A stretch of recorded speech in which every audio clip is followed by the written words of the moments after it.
I think maganda ang panahon today. Hindi masyadong uulan. So, maglalaba ako ng mga comforter naman. But before that, let me feed this mga animals because they are so hungry na. Pati ako tinutukan na ninyo. Walang joke kayo. Mukha bagang pagkain itong tuhod ko at tinutukan ninyo. Follow me, follow me, follow me.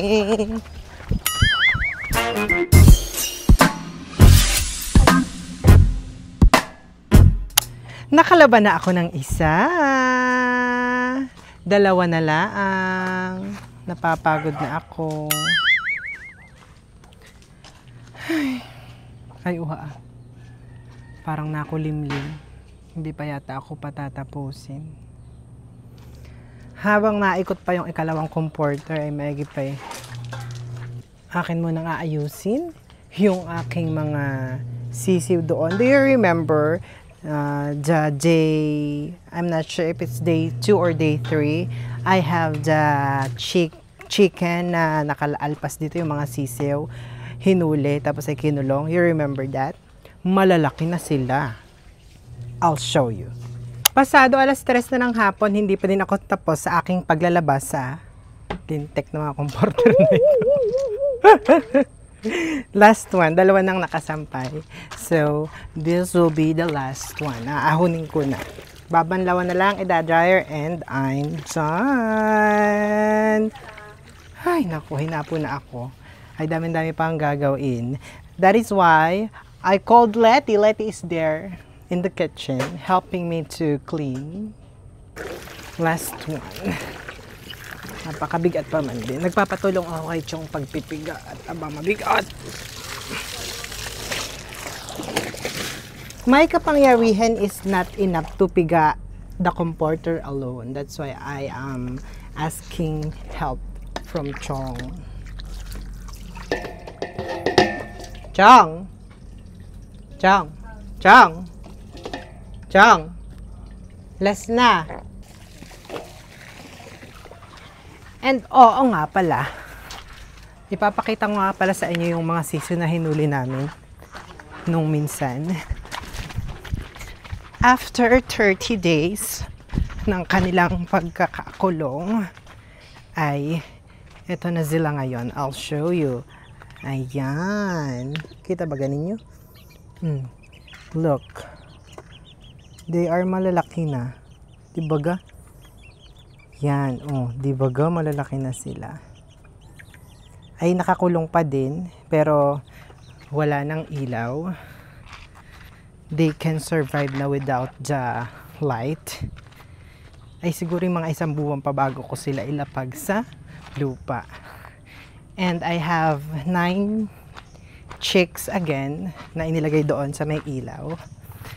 So, talagang tadami na ang mga alaga naming Tagalog na manok. At bumagsak na nga ang ulan. Pero okay lang iyon. Natapos naman ang paglalaba ko ng 3 comforter. Kaya okay lang iyon kahit umulan. Tsaka na dito naman si Letty. Tinutulungan ako mag-impis. Bayan nag-uod-ud ng sahig. Nagugutom ako. Parang si Bambam.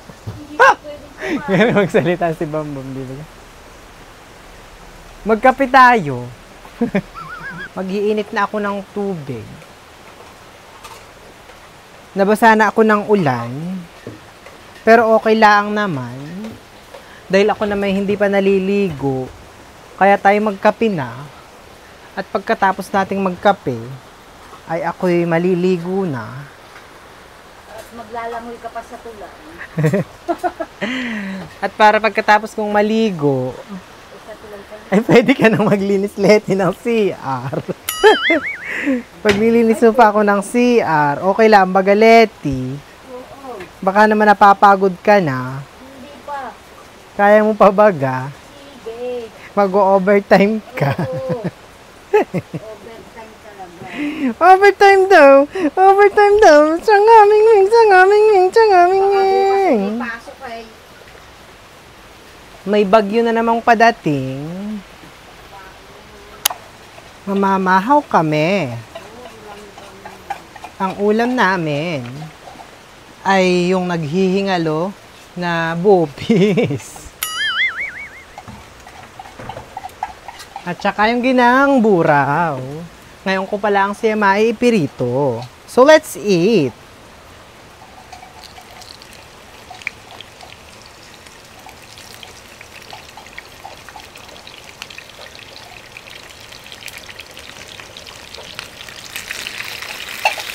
Tumitilamsek.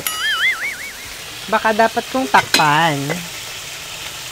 Para hindi masyadong magtilamsek.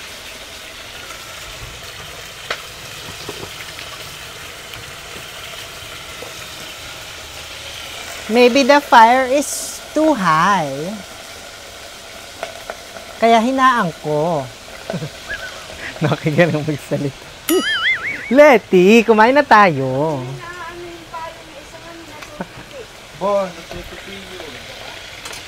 Ang ginawa mo? Ikaw siguro ang nakasira. Sinira. Wala, ginagamit ko pa man yan sa school. Wala. Naku, Letty, ano ginawa mo? Kaya ako lang ang ginawa ko. Tukas ng payong. Harang-harang kaliyan at harang-harang na. Kumain na lang tayo. Darang-gam na nga sa tayo mga basang. Ulang-gam. Bayan yung pansit sa microwave. Saan na naman itong pangsaksak na ito? Sa laptop, yan. Yan ay aking itatapon dyan. Tatabi. Puro tabi, hindi itaponan eh. Dapat talaga pag... Malay mo, may mga ilang. Dapat pala pag hindi na talaga gin... Bili mo kaya, hindi di ba naghahanap yung chat yung Abay, laptop? hindi laptop, cellphone. Cellphone. Mm. Kala ko Dapat talaga pag hindi na naman napapakinabangan, hindi nagagamit na itapon na langan. Kaya ang Pilipino tayo mahilig magtabihan. baka kasi magamit. Baka kasi magamit eh. Ano lang Tabi ng yun. tab, baka magamit, baka sa susunod, baka ganito, baka Baka magamit. mahinayangin, han. Tapos ayun pala hindi na. Ay, ay. Pero kung bigla nga naman kailangan, hindi. Minsan naman nga kailangan din, han. Saka maghahanap. Katulad minsan ng mga ganito, isahi. Ba't wala ditong bangko? Mahirap kami, ano ng bangko. Kumain na tayo.